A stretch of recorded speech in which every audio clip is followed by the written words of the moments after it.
Find the value of square root of 6 plus 5 square root of 6 plus 5 times square root of 6 plus 5 times square root of 6 and so on.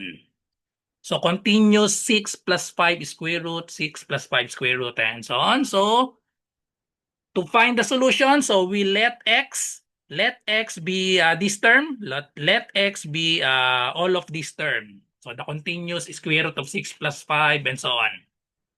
Okay, so we can square both sides. So I square both sides of this equation. So therefore, we have, if we square both sides, so we have square this and then square the right side. So therefore, we have x squared is equal to, if we square this, so we can cancel this radical and then cancel the square. So therefore, we have 6 plus 5 square root of 6 plus 5 square root of 6 plus 5 square root of 6 and so on. Okay?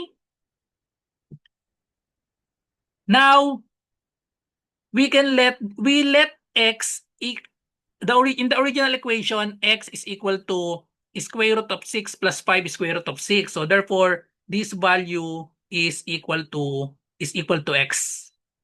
The square root of 6 plus 5 square root of 6 plus 5 square root of 6 and so on. Continuous forever.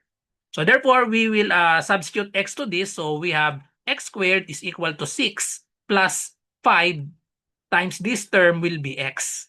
So we just now have a quadratic equation. Okay, so solve this quadratic equation. Put everything to the left side. So subtract 5x to both sides. And then subtract 6 to both sides. Okay? So minus 5x minus 6. So we have x squared minus 5x minus 6 is equal to 0. So we can just solve by factoring. Solve by factoring. So factors of x squared, x and x. Factors of negative 6 such that the sum is negative 5. So we have negative 6 and then positive 1. When multiplied, that's negative 6. When we add this, negative 6 plus 1 is equal to negative 5. Okay, and now equate each factor to 0. So therefore, we have x minus 6 equals 0. And then the other one is x plus 1 equals 0. Solve for x. Add 6 to both sides. So therefore, x is equal to 6. And then for the other one, subtract 1 to both sides. X equals negative 1.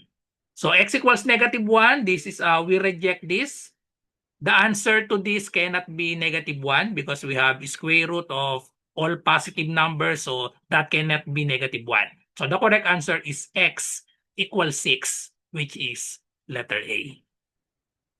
Thank you for watching. So see you on my next video about Math Olympiad. So bye-bye and God bless.